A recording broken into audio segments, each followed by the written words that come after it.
Pemirsa, Pusat Riset Kolaborasi Laboratorium milik Institut Pertanian Bogor akan segera dioperasikan sebagai tempat pengujian diagnostik virus corona. Pemerintah telah resmi menunjuk Laboratorium IPB untuk membantu uji swab mandiri khusus COVID-19 mulai pekan depan.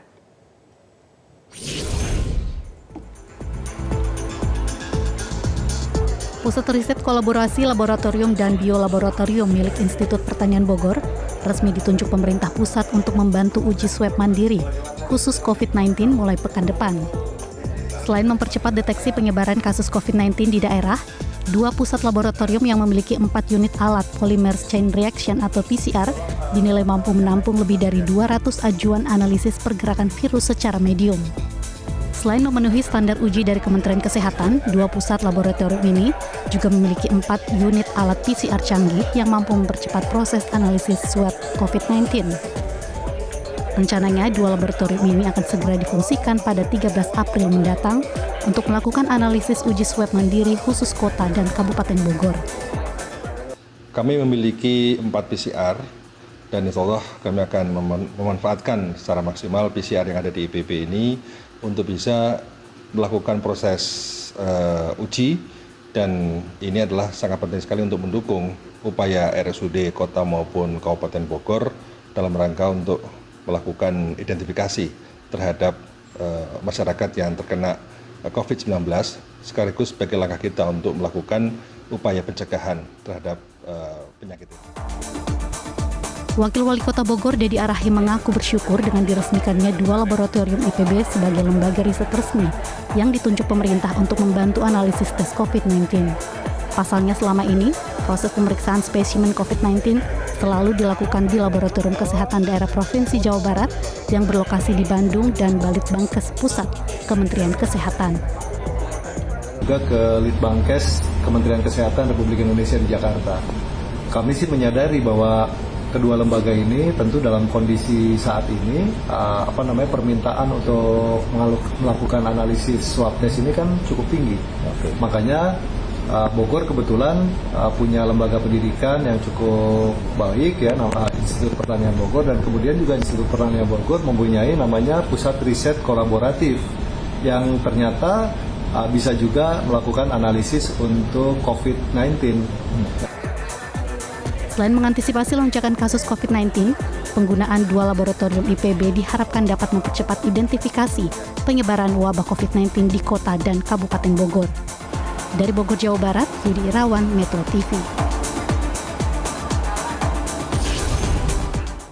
Bagaimana kesiapan laboratorium IPB untuk menjadi rujukan swab tes COVID-19? Untuk membahasnya kami telah terhubung dengan Rektor IPB, Bapak Arief Satria. Selamat malam, Pak Arief. Selamat malam, Mbak Fitri. Ya, Pak Arief, laboratorium IPB ini ditunjuk untuk membantu uji swab mandiri COVID-19 mulai pekan depan. Bagaimana dengan kapasitas yang dimiliki oleh laboratorium IPB ini? Ya, kami sebenarnya memiliki 4 PCR. Untuk tahap pertama kita akan memanfaatkan 3 PCR dulu yang ada di kampus Bogor, yaitu di kolaborasi Science Technopark. Kita memiliki laboratorium untuk Collaborative Center serta laboratorium bioteknologi di Pusat Studi Primata. Nah, kapasitas yang kami miliki memang kami dalam tahap uji coba. Setiap hari kami setiap menerima 60 sampel dari kota maupun dari kabupaten. Dan kita harapkan ini bisa mempercepat proses uji sampel ini sekaligus mengurangi antrean yang dirasakan di Bandung maupun di Jakarta. Ada berapa spesimen yang mampu diuji dalam swab test COVID-19 di lab di IPB per hari atau per minggunya? Ya, tadi saya sampaikan satu hari kami siap menerima 60 sampel. Dan ini memang persoalannya adalah reagent kit yang diimpor dari Korea. Kemarin kami baru mendapatkan support dari pemerintah provinsi Jawa Barat sekaligus dari BNPB melalui Litbangkes. Kami baru mendapatkan kemarin untuk bisa siap uji 4.800 sampel. Dan saya kira moga-moga sampel itu tidak semuanya bisa dipakai, dalam arti bahwa COVID ini semakin lama semakin menurun. Tapi kapasitas kita akan terus. Waktu berapa lama Pak untuk pengujian satu spesimen? Satu spesimen sebenarnya 48 jam. Jadi 48 jam kurang lebih 2 kali 24 jam. Nah, kita harapkan kalau mesin bekerja secara maksimal semuanya, kalau setiap hari 60, Senin, Selasa, Rabu kami mendapatkan 180 sampel. Memang itu proses ekstraksi. Kemudian uji RNA itu akan dilakukan hari Rabu, Kamis, Jumat, 180 lagi. Namun demikian kami sedang berusaha untuk mencari solusi bagaimana traffic supaya bisa lebih efisien, sehingga jumlah kapasitas yang bisa kita gunakan bisa lebih tinggi lagi. Oke, sampai saat ini apakah dari segi aspek legalnya sudah kemudian dikantongi oleh lab IPB? Kami sudah mendapatkan surat edaran dari Menteri Kesehatan.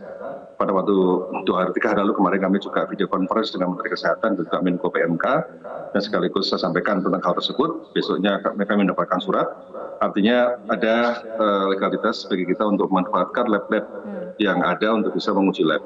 Kemudian yang kedua adalah SK dari Wali Kota untuk melegitimasi atau melegalisasi alur dari perjalanan spesimen itu supaya bisa lebih legal, karena ini berkaitan dengan soal biosafety. Dan moga-moga besok dari Bupati juga akan segera keluar surat legalnya. Sehingga untuk mensupport kebutuhan RSUD kota maupun kabupaten, kami punya basis legalitas yang kuat. Oke, nah ini mengenai alur pengujian spesimen, bagaimana dengan protokol kerja pemeriksaan spesimen klinis yang selama ini memang harus diperhatikan?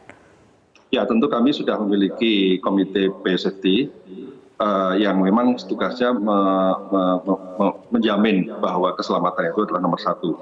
Dan kami juga melalui proses komisi biorisiko sudah diproses, sehingga dan apalagi kami juga sudah sering pengalaman untuk melakukan uji-uji virus seperti itu, jadi saya kira nggak masalah.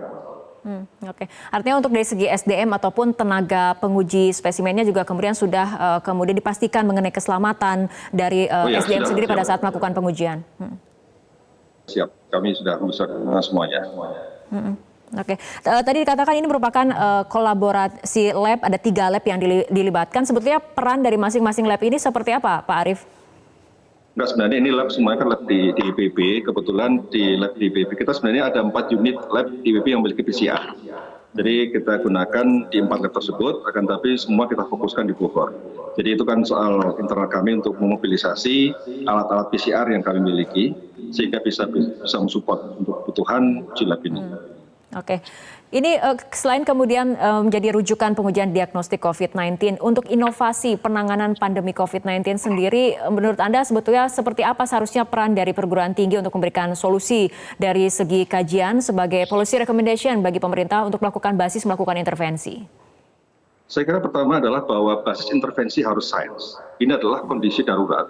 Kondisi darurat itu membutuhkan akurasi dengan akurasi yang sangat tinggi, maka kita membutuhkan kerangka akademik yang kuat, kerangka saintifik yang kuat. Namun demikian tidak serta-merta kerangka saintifik itu dijadikan dasar untuk policy. Karena bagaimana juga policy yang baik, itu satu, syaratnya adalah memiliki basis teori yang kuat. Kedua, kita harus melakukan benchmark kepada negara lain. Kemudian ketiga, kita melihat dari kecocokan untuk konteks Indonesia.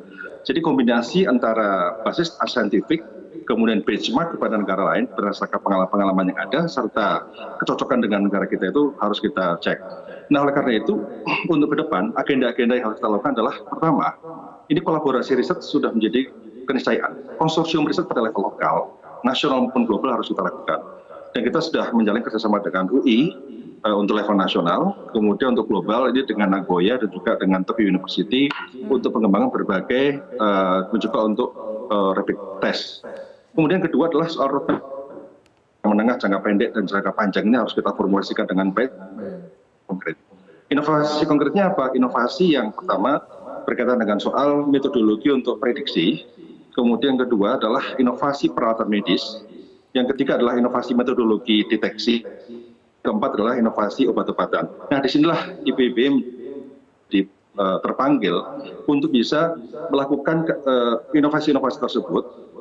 Ada sebuah kepentingan kemandirian yang ada di Indonesia ini. Baik. Peralatan medis, saya kira perguruan tinggi lain sudah banyak. Tapi untuk metodologi deteksi, nah kami juga sedang memproses untuk riset rapid test SARS-CoV-2 ini untuk bisa menggantikan PCR yang selama ini sangat mahal dan butuh waktu yang lama. Serta berkaitan dengan obat-obatan, memang sudah ada risetnya, dan planning riset yang sekarang ini kita hendak lakukan adalah bagaimana memproduksi antibodi COVID-19, misalnya melalui telur ayam yang mengandung antibodi dan sebagainya. Ini sekarang, Arief, tadi dikatakan ada pengembangan metodologi deteksi rapid test untuk menggantikan PCR. Ini targetnya kapan kemudian bisa dikembangkan ataupun mungkin bisa diproduksi? Ya memang kami menggunakan dana sendiri. Syukur-syukur kalau pemerintah mau support ini, kami terima kasih sekali. Kita butuh waktu kurang lebih sekitar 4-5 bulan, ini rapid test saat ini untuk menggantikan PCR yang ada, yang memang mahal dan juga waktu-waktu lama. Sementara rapid test yang ada akurasinya rendah. Kami ingin mencoba untuk menjembatani itu. Seperti misalnya coba dengan fotografi, seperti misalnya uji tes kehamilan. Itu mudah-mudahan seperti itulah yang akan kita kembangkan. Begitu pula satu lagi Mbak, soal kits. Saat ini kan kita mengandalkan regen kit kita impor dari Korea. Jadi saat ini kita coba untuk bagaimana mengembangkan kemandirian dalam hal regen kit supaya tidak tergantung pada negara lain. Dan sekarang negara-negara di dunia kan sedang berebut regen dan sebagainya. Oke, kita tunggu bagaimana perkembangan inovasi yang disiapkan oleh perguruan tinggi, terutama dalam hal sama-sama kita kemudian mencari solusi untuk mengatasi pandemi COVID-19. Baik, terima kasih Bapak Arif Satria, Rektor IPB telah bergabung sama kami malam hari ini dalam Prime Time News.